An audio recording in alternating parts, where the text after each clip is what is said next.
Assalamualaikum warahmatullahi wabarakatuh. Halo teman-teman semua, kembali lagi bersama saya Raffi Ahmad Razak dari Razakar. Dan di video kali ini saya akan membahas mengenai kasus yang sebenarnya terjadi waktu kemarin puasa. Cuman karena kita berkomitmen untuk ngebahas tentang syariah dulu ya selama puasa, jadi baru sempat ngebahas sekarang, yaitu kasus korupsi terbesar di Indonesia, kasusnya PT Timah senilai 271 triliun.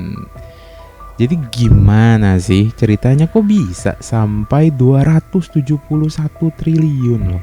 Ini wow banget lah kalau kita baca duitnya itu aja nggak kebayang itu seberapa banyak gitu ya. Jadi gini teman-teman, kenapa bisa sampai angka segitu? Karena ini itu ada kerugian biaya pemulihan lingkungan sebesar 12,1 triliun, ada kerugian ekonomi lingkungan sebesar 74,4 triliun, lalu ada kerugian ekologis sebesar 183,7 triliun.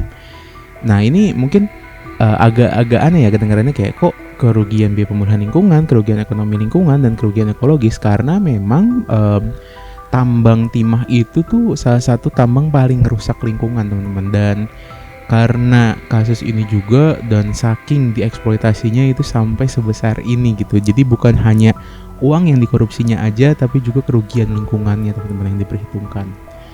Nah ini tuh sebenarnya terjadi sejak 2015. Ini tuh dari izin usaha PT Timah diduga terjadi selama 7 tahun, jadi 2015 sampai 2022. Dan ini tersusun rapi dan sistematis, makanya sampai dibikin skemanya. Kenapa kok bisa sih istilahnya direkturnya PT Timah, lalu Harvey Muiz dan Helena Lim ini jadi tersangka nih, 3 orang ini. Jadi pada 2018, ex-dirut PT Timah itu ingin membeli hasil tambang ilegal. Nah, untuk membeli hasil tambang ilegal ini otomatis nggak mungkin dong pakai nama PT Timah yang notabene istilahnya PT yang sudah sangat lama berdiri di Indonesia lah, diawasi negara juga. Dan akhirnya dia bekerja sama dengan Harvey itu melalui PT RBT. Nah, jadi kerjasama antara PT Timah dan PT RBT ini dibuat seolah-olah menyewa peralatan pemrosesan timah. Nah, penyewaan peralatan ini itu dibantu lagi sama Helena Lim yang berperan sebagai pembantu pengelola kerjasama penyewaan alat, dan di cover dengan alasan penyaluran dana CSR atau social responsibility-nya. Lalu akhirnya gara-gara ini Helena Lim ditetapkan sebagai tersangka karena terlibat dari cover dia menggunakan dana CSR PT dia untuk membantu mengelola kerjasama penyewaan alat. Nah, penyewaan alat ini kemudian Harvey Harvey ini yang suaminya Sandra Dewi ya teman-teman ya, itu berperan mengakomodir kegiatan pertambangan liar di wilayah IUP PT Timah. Jadi izin usaha pertambangannya itu punya PT Timah, tapi dikelolanya sama PT yang quote and quote itu ilegal. Dan setelah itu Harvey mengajak banyak perusahaan lain. Jadi ini terlibatnya bukan hanya perusahaannya Timah, PT-nya Helena Lim dan PT-nya Harvey Muiz ya, tapi ini banyak, ada sekitar 13 tersangka lain gitu. Dan dari sini akhirnya mereka profit sharing nih. Itu berbagi keuntungan di antara perusahaan-perusahaan tersebut, termasuk perusahaannya si Harvey ini. Lalu tadi difasilitasi Helena Lim di cover dengan alasan pembayaran dana CSR. Jadi tadi Helena Lim itu melakukan penyaluran dana CSR untuk penyewaan alatnya, dan pembayaran dana CSR itu, jadi dia nerima uang padahal itu adalah hasil bagi hasil korupsi, tapi diakui sebagai pembayaran dana CSR oleh Harvey Muiz terhadap Helena Lim. Dan akhirnya Harvey Muiz ini ditetapkan sebagai tersangka.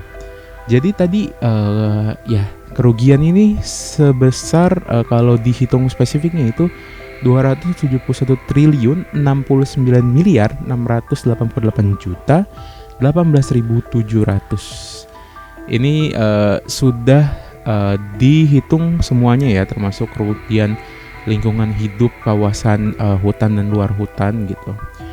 Dan kalau kerugian negaranya berapa sih gitu, itu masih dalam proses perhitungan teman-teman. Tapi ini disinyalir menjadi korupsi terbesar sepanjang sejarah Indonesia, karena sebelumnya korupsi terbesar di Indonesia itu Tiga besar itu ada PT Asabri 22,78 triliun, ada Duta Palma di 104,1 triliun. Dan ya ini kan pihak ketiga yang mengakomodir dari hasil pertambangan timah ilegal di wilayah konsesi yang dijual kembali ke PT Timah yang sebenarnya itu adalah hak negara melalui PT Timah. Jadi pada dasarnya inilah udahlah ngerugiin negara, dia ilegal karena mengelola sesuatu hal yang harusnya punya negara jadi dikelola seenaknya. Terus tadi ada efek lingkungannya juga.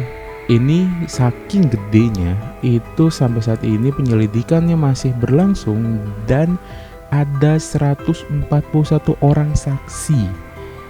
Dan Harvey itu merupakan tersangka ke-16, tersangka ke-15 itu Helena Lim, dan 13 tersangka sebelumnya itu adalah perusahaan-perusahaan yang tadi terlibat dalam sistematika korupsi ini, atau memang sebuah sistem yang sengaja dibuat biar saling menutupi satu sama lain. Jadi ini gokil sih, salah satu korupsi paling gak masuk akal yang pernah saya baca, pernah saya dengar. Karena gini aja lah, kita pakai analogi sederhana aja buat teman-teman. Sebesar apa sih 271 triliun itu? Bangun IKN aja itu cuman butuh 70 triliun. Ini 271 triliun, berarti ini yang dikorupsi itu duit senilai untuk bangun 4 kota setingkat IKN loh teman-teman. Ini gak masuk akal. Ini bahkan ada beberapa perbandingan ya, sebagai contoh kayak itu sama aja kayak ngebangun 34 jembatan Suramadu, gaji UMR untuk 54 juta orang, bangun 771 ribu rumah seharga 1 miliar per unit. Pokoknya ini gede banget teman-teman, gede banget.